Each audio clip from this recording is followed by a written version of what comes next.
If you think the border situation is bad, guess what? It's even worse than what you thought. That's the topic of today's Bold and Blunt, and I'm your host, Cheryl Chumley, giving you a Christian conservative look at today's news, politics, culture, and events. Look, we all know the border's in crisis mode, right? We all know, at least those who aren't in the far left side of thinking in the Democrat Party, or a member of the Democrat Party, because the whole party's been corrupted by leftists. Anyhow, outside of that group of American citizens, and I say American citizens in air quotes, because really, people who hate America don't belong in America. But anyhow, we all know that the border is in crisis. We all know that the borders are wide open, that people from all parts of the world are just crossing the border, crossing into America, disappearing into parts unknown, only to resurface later as what? Drunken drivers mowing down legal American citizens? We know this is taking place. The problem is, it's even worse than what we see in the news, in the truthful news. It's even worse than what some of our Republican politicians, our friends in government, are pointing out. Sad, sorry, and very destructive to America's future. Before I get into all that, I want to quickly mention, if you like Bold and Blunt, you can get Bold and Blunt at edify.app, the online platform for your faith-based podcast. You can get Bold and Blunt at washingtontimes.com, where you may also subscribe to my 3 times a week newsletter. Comes out Monday, Wednesday, and Friday, right to your email box with all my commentaries I write at the Washington Times every day, giving you the talking points to fight the liars in the Democrat Party. And within that newsletter will also be my twice weekly Tuesday and Thursdays Bold and Blunt podcast. But guess what? You can just simply, if you're lazy like I get sometimes, go online, go to Google or Bing or wherever your search engine is, and type in Bold and Blunt podcasts. And go listen that way. It's everywhere. It's everywhere fine podcasts are offered. Back to the border. And when I say border, again, I'm going to pull out these air quotes because really in America right now under Joe Biden, what border? Do we even have a border? Do we have border control in this country? And that's not a criticism against the fine members who actually draw paychecks for their jobs in Border Patrol.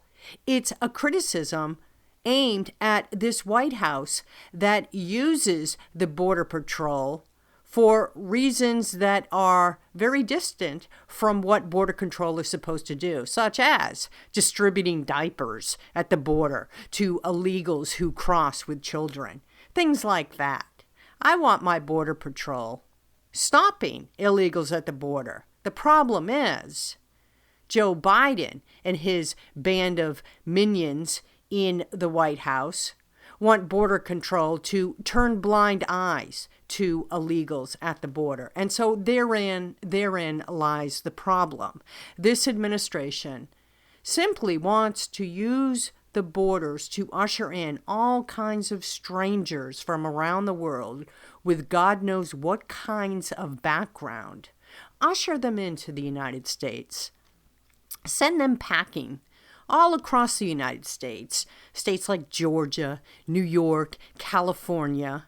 Work hand in hand, work in partnership with Democrats in the state governments and even local governments to open the doors to these illegals, to declare sanctuary cities, sanctuary communities, so local law enforcement officials' hands are tied in terms of arresting, turning back, even messaging to these illegals, do not come here.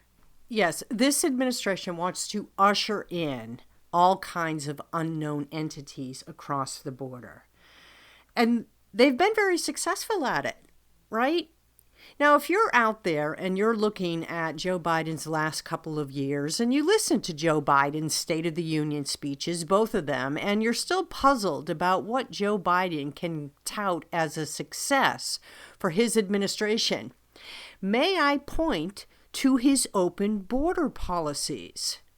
He has been very successful at opening the borders and allowing in all kinds of unknowns from around the world. to take up residence in a community near you. And moreover, he has been very successful about using tax dollars, your money, my money, legal working Americans' money, to provide for these illegals. Yay, Team Biden. Way to go. You have a success. Buttigieg may be floundering on how to deal with the train derailment in Ohio.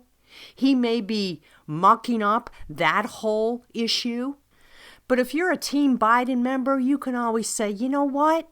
So what? Because Joe Biden, this president, can claim success at opening the borders wide. Way to go, Joe. And guess what? It's not enough for this administration to just open our southern borders. No, they've achieved success there. They've gone beyond historical open border records. They've broken records. They've shattered numbers for illegals in this country. Now, they want another success. They want to claim success elsewhere. So guess what? This headline, CBS News just a few days ago, illegal crossings increasing at U.S.-Canada border. It's not enough to have the southern border wide open. Now, Team Biden's got to go north, got to open the Canada border with America. Illegal crossings at Canadian border surge during migrant crisis. That was the last week of January, a headline from the New York Post. Let me read a little bit from it. Border Patrol agents in New York, Vermont, and New Hampshire apprehended more people illegally entering the U.S. from Canada in the past 3 months than in the previous 2 years combined, authorities say. Yay, Biden, another success. Open border successes. Illegal entries in the United States, successes. Back to this piece. Officials in the states, which make up the federal agency's eastern Swanton sector, saw get this is a great number for a success for open border advocacy, saw a 743% increase in apprehensions and encounters between October 1st and December 31st, compared to the same period in 2021. Wow, Joe Biden, he's just racking up the wins, isn't he? And I do hope you're catching the tone of sarcasm here, because by wins, I mean losses for the American people who have to deal with the fallout of all these illegals roaming about. It's great for Joe Biden to just proclaim, borders are open, come on in. And then he goes back to his well-guarded, well-protected, armed, guarded, and protected White House home, hiding behind a fence line where streets are blocked off, where illegals can't get any closer than a football field length from the White House. You can sort of stand at the tip of the lawn a block away and sort of peer at the White House poking up above the tree line, where how many Secret Service members are hidden with weapons pointed toward the street? I don't know. It's a secret.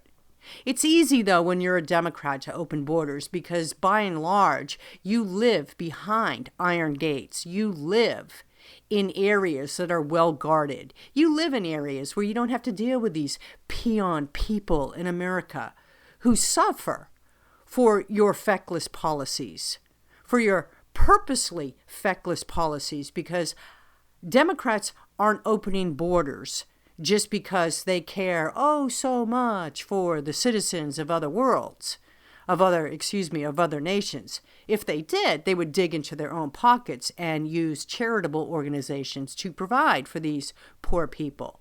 They don't. They open borders because they have a very strategic endgame here, and it's called cripple America, crumble America, destroy America. It's a game to them.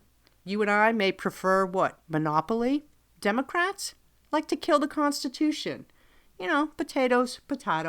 I have a guest today who is going to speak even more in depth about what's going on at the border This is not a happy show. This is not a happy, bold, and blunt episode, but it gives you the facts and data and the real situation that you need in order to vote wisely in the coming elections. Because look, when it comes to the border, what we need are smart, determined politicians who, and this is really important, who don't care what the media say about them.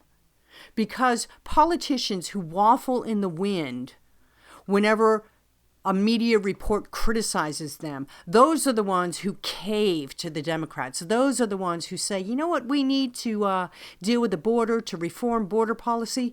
We need to join forces and have congressional meetings and hearings, and we need to establish special panels, bipartisan panels to deal with the border, when actually you really don't. You know, border control is not brain surgery here, right? Border control, the solution is in the phrase border control. Control the border. How do you control the border? You hire people and you pay for people to stop illegals at the border. And guess what? In this day and age of technology, with drones flying all about to catch speeders on American roadways, and issue tickets using red light cameras and so forth. Go to DC, do not speed, because there are red light cameras everywhere. Why can't we use that same technology, say, at the border to make it easier for the human border control to apprehend and arrest? It's not hard. Build a wall. Oh, didn't we start that under our previous president? Yes, we did. But guess what? This administration doesn't want a success at stopping illegals at the border. This administration wants a success at opening the borders wide to allow illegals to enter. Again, it's a potatoes choice here. But we in America are suffering gravely from the ramifications of an open border policy. And my fear is that in 2 more years of these same open border policies, that the America we know today, the America that we knew even a decade ago, won't exist. My guest today, his name is Bill Pascoe. He is the spokesman for Tea Party Patriots Action, and he is located in D.C. He deals with politicians in D.C. all day long, and so he knows their thoughts and thinking and behind closed doors discussions about border patrol, about border issues, about border control. And he's here today to tell some of the data and details that maybe don't even make it into the mainstream media. So, Bill, thank you so much for being on Bold and Blunt. I really appreciate your time. Hey, it's a pleasure to be with you, Cheryl. Everybody on the conservative side of things, at least, is talking about the crisis at the border since Joe Biden has been president. Just kind of lay the groundwork to what you guys are seeing taking place at the border and what significance this means for America's future. Well, what we've seen at the border is a massive surge. Let's talk about some numbers to put this in context so people can understand. During the last year of the Trump presidency, we were seeing about 44,000 encounters per month. About 38,000 encounters per month. And by encounter, that's a fancy word that the Border Patrol uses to mean what you or I would call an arrest. The problem is they don't want to use the word arrest, because arrest implies that you're going to do something with that person after you've arrested them. It implies you're going to detain them. And that's not what's happening. So they don't want to use the word arrest. Instead, they use the word encounter. So during the Trump administration, last year, the Trump administration, we had about 38,000 encounters every month. You go to the first year of the Biden administration, fiscal year 2021, and that number goes from 38,000 to about 144,000, more than 4 times as much. And then in the second year, fiscal year 2022, it goes from 144,000 to 198,000 per month on average, about 5 times as much as was coming in during the last year of the Trump administration, just 2 years earlier.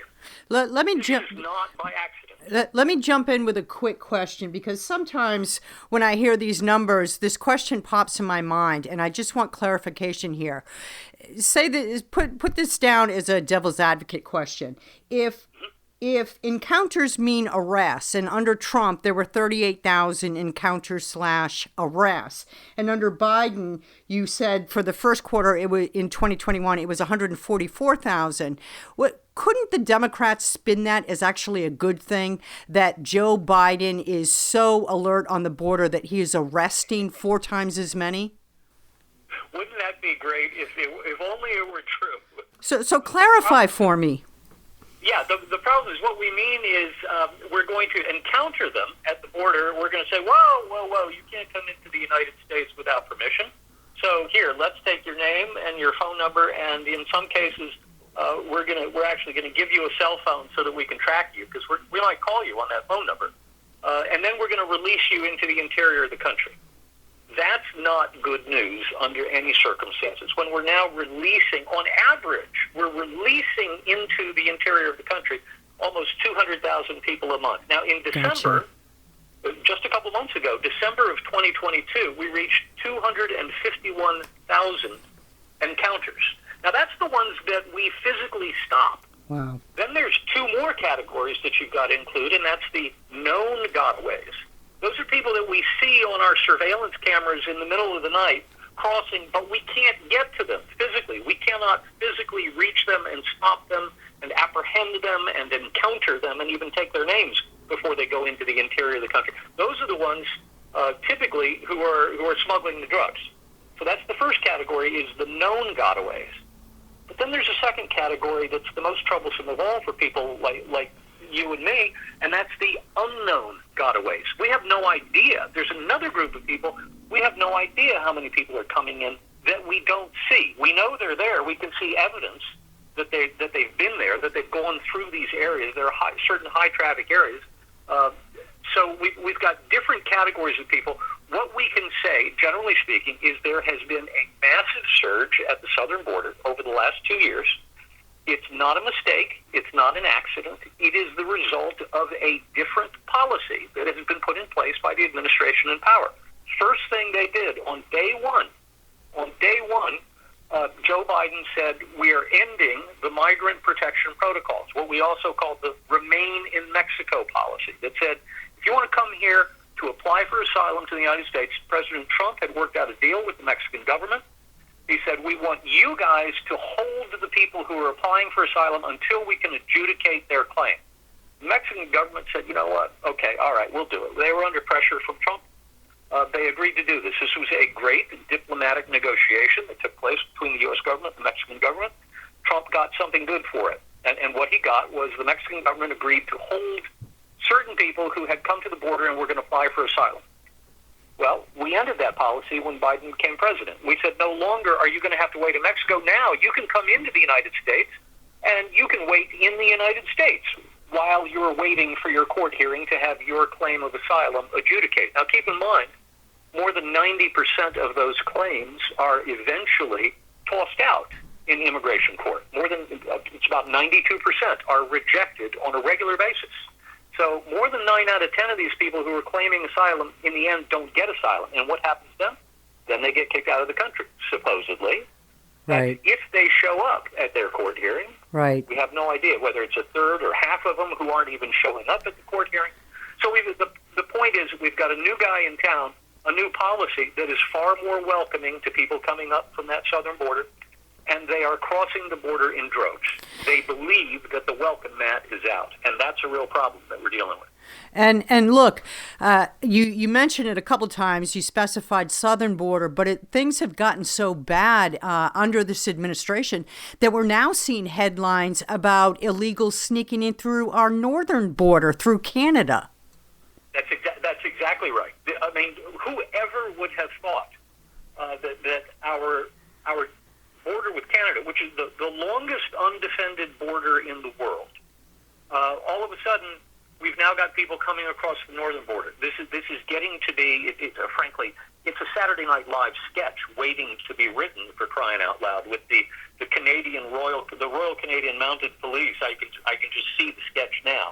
But it's really getting to absurd levels. And let's keep in mind, another thing that we've got to note here is we're not just talking about migrants coming from Central America or even just from South America.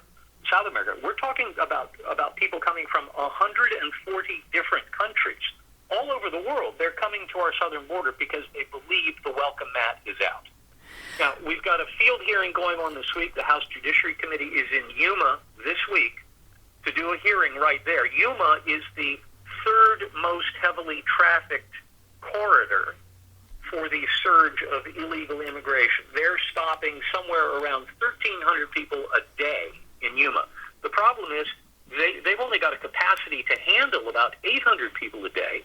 In the facility they've got there, given the physical locale of the constraints and the number of staff members that they've got there, they can only process about 800 people a day. Well, what happens with the other 500? They get invited into the country. They're told, well, we can't process you, so go ahead, we'll try to catch up with you later. Except when that happens every single day, by Friday, you've just let in 2,000 people since Monday. Are you really going to catch up to the guy that you let go on Monday? I don't think so. Are there any are there any Democrats that are going to be taking part in this field hearing? They've all been invited. Right. To my knowledge, none of them have agreed to. Of course. Agreed to take part. And you know what? This goes back to what you mentioned a couple minutes ago, that this is not by accident. What is the end game that you see Democrats hope to accomplish here? Well, some of the more conspiratorially minded, and just because they're conspiratorially minded doesn't necessarily mean they're wrong. Right. It just means they may be quicker to go to the conspiracy theory than I am, but some of them, some folks that I talk to regularly, believe that this is part of a deliberate plan to inflate the numbers. Let's talk about making certain states unreachable for Republicans. It wasn't too long ago. I live in Virginia. I've lived in Virginia for the vast majority of my entire life. Virginia for 40 years was a red state at the presidential level. And then all of a sudden, Virginia never went through a purple phase. It went from red in 2004 to blue in 2008 with Barack Obama, and it has only gotten darker blue at the presidential level. Yep, I'm in Virginia too. You're right. Yeah, that has an awful lot to do with an influx of people who were foreign born. That's the bottom line. There is a huge influx of people who are foreign born. Particularly in the northern Virginia suburbs. And that has made Virginia a blue state at the presidential level. So the conspiratorially minded will say this is part of an electoral plot to bring new people into the country who will eventually become citizens. And that is just one reason that there is such strong resistance to the notion of any kind of so-called deal that includes amnesty for illegal immigrants. I'm having a hard time why the tag has to be added on to that theory, conspiratorially minded, because when you look at it through just straight logic, critical thinking, what other conclusion can you arrive at? Well, here's what you could arrive at. You could say Democrats are not interested in allowing more people to come to the United States that they believe will be lopsidedly Democrat voters. What they're really interested in is helping America's businesses who need low-wage, unskilled workers. Now, is that possible? Yeah, you have to say it's possible. I don't normally think of myself as somebody who assumes that Democrat politicians' first concern is helping America's businesses. Or helping Americans at all. That's it. When I think of politicians whose first concern is to help American businesses, I typically think, well, that's a Republican you're describing. Right. But it's possible. It's possible. So, it's very, look, here's what is happening. Our country is accepting more and more foreign-born people. We went for a long period of time in the 20th century where we basically shut ourselves down for decades. From the mid-1920s to the mid-1960s, we basically had a moratorium on immigration. And then we opened the gates, and boy, did we open the gates. We didn't just open the gates for legal immigration, we opened the gates for illegal immigration. And that's the real problem, because being able to control one's borders is in every class I've ever taken. That's the first test of sovereignty. Can you control your borders? Can you decide who gets into your country and who can't come into your country? If you can do that, that's one of the tests of nationhood. If you can't do that, then you don't really have a strong claim to nationhood. And given that, Bill Bennett, back when he was the Secretary of Education in the mid-1980s, working for Ronald Reagan, even as the Secretary of Education, he was thinking big picture. He was talking globalist. He had something he called the open borders test. What happens if, just as a thought exercise, if you lifted all the gates at all the borders for a day and said everybody on the planet can move to whatever country they want to move to, what would happen? Well, we have a pretty good idea. A ton of people from all over the world would come to the United States. Why? Because the United States is the most attractive place on the planet to live. It is the freest country. It has the highest standard of living. It has the most opportunity for people.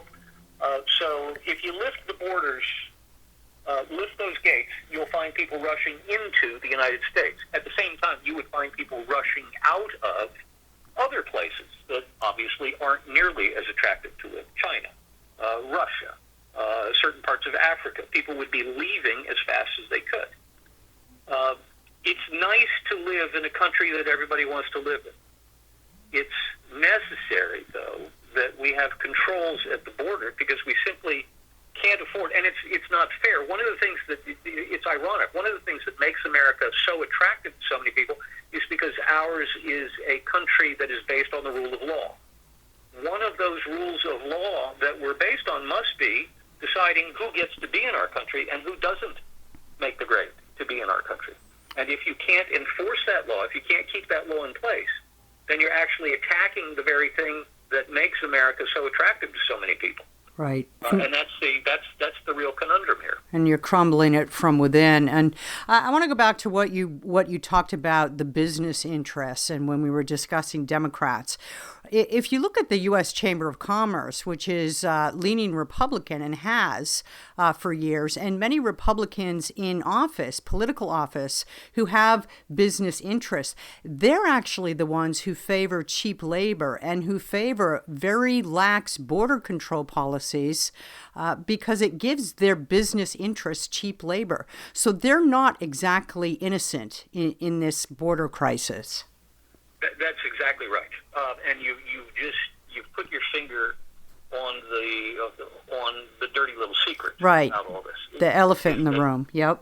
That's exactly right. The elephant in the room is that there are conservative and Republican interests who will mouth a big game, but secretly they're perfectly happy to take lax enforcement of certain immigration laws because it allows them to get labor at lower costs, and that pads their bottom line, and that's really what they're more concerned about, and that's something that the Republican Party has to deal with. The Republican Party has to face up to those guys and say, hey, this may have been something that we could all kind of turn a blind eye to when it was a manageable problem, when we were talking about 100 or 200,000 illegal immigrants a year who would come in and do your seasonal work in the fields, in your agricultural fields, picking whatever the produce was that you needed them to pick, and then they would go back across the border. That's not the kind of problem that we're dealing with anymore. We're dealing with a much higher quantity, and we're dealing with people who want to stay here for the longer term. They're not just seasonal workers coming across the border. So we've got to decide. I mean, that's the first problem. We have to decide that we're going to do something about it. And then once we decide we're actually going to do something about it, then we got to figure out what we're going to do. And so I know our time is up, but I wanted to finish with this one last question, Bill. And you were sort of touching upon it just then about looking forward to the future. Knowing that open border policies are quietly cheered by members of both political parties, what do we do to fix this problem? Because this isn't like another political issue. Once people come in this country, they're not going away. So it's not like this problem will naturally resolve itself. There needs to be decided quick action. And I don't think the political will is there from either party. Do you have immediate solutions that we could possibly pursue? We don't have immediate solutions, but because what's actually happening now is this is part of the great repositioning that we're seeing happen in the United States between the two major political parties. For years and years and years, we knew what Republicans stood for, we knew what Democrats stood for. Then, if you stop and think of 2016 as a hinge point in history, the nomination of Donald Trump by the Republican Party, and then his victory in the fall election over Hillary Clinton. And how did he win? He won by winning disaffected blue-collar workers who had traditionally been Democrats in places like Pennsylvania and Ohio and Michigan and Wisconsin. Typically, those guys had voted Democrat, but along comes Trump, who's talking their language. He's talking less like a corporate boardroom, even though he's a billionaire. He's talking less like a corporate boardroom Republican and more like an almost a Sherrod Brown type Democrat appeal. Meanwhile, there are Republicans. Remember back in 2013, we had an amnesty deal that went through the Senate. It got 68 votes, and it got an awful lot of Republican votes. And then it ran into the buzzsaw in the House. But what we saw then was exactly this problem. We saw certain Republican elites who were more concerned with corporate bottom lines than they were with the neighborhoods they grew up in. They voted in favor of an amnesty deal. While in the House, Republicans were more grassroots, more populist-based. They wouldn't even let that deal come to the floor. And in addition, you had an awful lot of Democrats who were making noises, who were opposed to the idea of amnesty and were standing up to the progressive caucus that wants to provide amnesty to illegal immigrants. So you've got a new fissure, not just in the Republican Party, but also in the Democrat Party. I don't know how this is going to end up. I don't know what the two parties are going to look like, what their constituent parts are going to look like in 10 years. They may be very different from the Republican Party and the Democratic Party that I grew up with. I think you're right. And it's maddening to watch this all unfold, and it could be stopped, but politicians from both parties don't want to stop it. So here we are as patriotic citizens having to deal with the fallout from it. I guess perhaps listening to you talk, one solution is having a strong commander-in-chief like Donald Trump was, who doesn't care about what people say about him and will just take action on his own, unilaterally using the White House and the agencies. Well, that's exactly right. And what Trump versus Biden, if nothing else, the comparison shows what can be accomplished by a strong-willed chief executive using the authority of Article 2 of the Constitution versus a weakened president who isn't just weak personally, not just a weak character, but who believes that the presidency itself should be weakened within our system of government. It shows how incredibly weak that office can be, and that's what we're watching now. You know, if you go back to the summer of 2021, and you begin with the fall of Afghanistan, the disastrous withdrawal from Afghanistan, and the signals that it sent to our adversaries around the world, we know already that it was in the immediate aftermath of the disastrous withdrawal from Afghanistan that Vladimir Putin starts building up troops along the border with Ukraine, because he's now made the calculation, the West is weak. The American president is a doddering old fool who won't be able to stand up to me. Ukraine is mine for the taking. What a disastrous miscalculation that was. But you can understand, based on what he saw, how it was that he came to that conclusion. Now we're all paying the price for it. Yep. America looks weak, and we're being taken advantage of. especially at our borders. Bill Pascoe, Tea Party Patriots Action Spokesman. You're brilliant. I'm so happy you came on Bold and Blunt. You'll have to come back and give an update, hopefully with more cheerful news for Americans. Thank you very much. Thanks so much for having me, Cheryl. Good to be with you. You know, the sad thing about this is with almost 2 years left to his White House term, Joe Biden can do a lot more damage than he's already done with the border. Let's hope at the end of this White House administration, we still have an America that's standing, an America that somehow we still recognize the law and order, constitutional, limited government, God-given rights America. Thank you for listening. I want to remind you, if you like Bold and Blunt, you can get Bold and Blunt at edify.app, at washingtontimes.com, or, you know what, wherever podcasts are offered. Tune in next time, and in the meanwhile, stay blunt, stay bold.